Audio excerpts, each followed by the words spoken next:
কুরআনুল কারীম যার উপরে নাজিল হয়েছে, যার প্র্যাকটিক্যাল আমল, যার প্র্যাকটিক্যাল অনুসরণীয় বিষয়গুলো আমাদের জীবনে অনুসরণীয় হয়ে রয়েছে, মানবতার মুক্তির দূত বিশ্বনবী সরকার দো আলম জনাবে মুহাম্মদুর রাসূলুল্লাহ সাল্লাল্লাহু আলাইহি ওয়াসাল্লাম, যাকে অনুসরণ এবং ভালোবাসা আমাদের ঈমানের দাবি, আমাদের চেতনা, আমাদের প্রত্যেকের ব্যক্তিত্ব রাসূল করিম সাল্লাল্লাহু আলাইহি ওয়াসাল্লামের অনুসরণ, ঠিক কিনা বলেন? পৃথিবীর ইতিহাসে যুগে যুগে সেই জাহিলিয়াতের যুগের সময় থেকে শুরু করে তাদের ধরন ছিল ভিন্ন। সেই আয়ামে জাহিলিয়াতের যুগের কথা মুহতারাম বলছিলেন। তারা তখনকার সময়ে আমার নবীর ব্যাপারে বিভিন্ন ট্যাগ লাগিয়েছিলেন, কিন্তু তারা এত বড় দুঃসাহস করতে পারেননি। তারা তখনকার সেই পরিবেশে আমার নবী জনাবে মুহাম্মদুর রাসূলুল্লাহ সাল্লাল্লাহু আলাইহি ওয়াসাল্লামের চারিত্রিক ব্যাপারে কোনো মন্তব্য তারা করেননি, ঠিক কিনা বলেন? কিন্তু বর্তমান যুগে রাসূল করিম সাল্লাল্লাহু আলাইহি ওয়াসাল্লামের সেই সাহাবীরা নাই, যারা তাদের জীবনের চেয়ে রাসূলকে ভালোবেসেছিলেন, যারা বলেছিল হুজুর আমাদের হৃদয়ের চেয়ে, আমাদের জানের চেয়ে আপনাকে বেশি ভালোবাসি, ঠিক কিনা বলেন? সাহাবায়ে কেরামের সেই ভালোবাসা এখন আমাদের হৃদয়ে আমরা লালন করি কিনা, এটা পরীক্ষা করার জন্য পৃথিবীর ভিতরে কিছু কুলাঙ্গার দুষ্টরা তারা বারবার মুসলমানের হৃদয়ে আঘাত দিচ্ছে, ঠিক কিনা বলেন? আমাদের ভালোবাসা মুহাম্মদুর রাসূলুল্লাহ সাল্লাল্লাহু আলাইহি ওয়াসাল্লাম, তখনকার কাফেররা নবী করিম সাল্লাল্লাহু আলাইহি ওয়াসাল্লাম সম্পর্কে বলেছিল, মুহাম্মদ তোমার চরিত্র হচ্ছে ফুলের চেয়ে পবিত্র, ঠিক কিনা বলেন?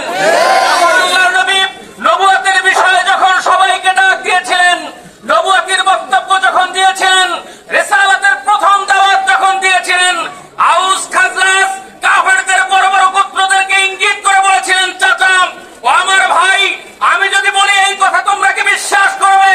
তখন কাফেররা এক একজন দাঁড়ায় বলেছিল, মুহাম্মদ কি বলো তুমি হচ্ছে আল আমিন। তুমি কি আল আমিন? এটা আমাদের সাধারণ আল আমিনের কথা নয়। এই আল আমিন হলো যে টোটাল জীবনে একটা মিথ্যা কথাও বলে নাই, বলেন সুবহানাল্লাহ। যার জীবনে ওই রিসালাতের দায়িত্বের পর থেকেও আর কোনোদিন মিথ্যা কথা বলবেন না, এই বিশ্বাস তখনকার সময়ের কাফেরদেরও ছিল, ঠিক কিনা বলেন? বলেছিল মুহাম্মদ তুমি হচ্ছে আল আমিন, অতীতে মিথ্যা কথা বলো নাই, ভবিষ্যতেও মিথ্যা কথা বলবে না। তুমি যা বলবে তা আমরা বিশ্বাস করি, তা আমরা স্মরণ করি। ভাইরা আমার, সেই কথার পরেও সেই নবীকে কাফেররা তখনকার সময়ও তার চরিত্রের ব্যাপারে কোনো কথা বলেন। কিন্তু ভারতের আমাদের প্রিয় বন্ধু রাষ্ট্র, তারা এত বড় দুঃসাহস কোথায় পায়? তারা আমার আপনার নবীর ব্যাপারে ব্যঙ্গাত্মমূলক আচরণ করে সেই মহারাজ দাঁত ভেসকিয়ে আমার নবীর চরিত্রের ব্যাপারে কথা বলে, বলেন নাউজুবিল্লাহ। তখনকার তাদের সেই বিজিবির লোক, সেও আবার সেই বক্তব্যের সমর্থন করে। বড় দুঃখের বিষয়, মুসলমান পৃথিবীতে মুসলমানের সংখ্যা এত থাকার পরেও, নবীর ভালোবাসার হৃদয়ে এত থাকার পরেও কাফেররা এত বড় দুঃসাহস আমাদের সামনে কেমনে দেখায়? এটা অত্যন্ত দুঃখজনক বিষয়, ঠিক কিনা বলেন? আমাদের কাছে দাবি জানাই, দ্রুত তাকে বিচারের আওতায় আনুন।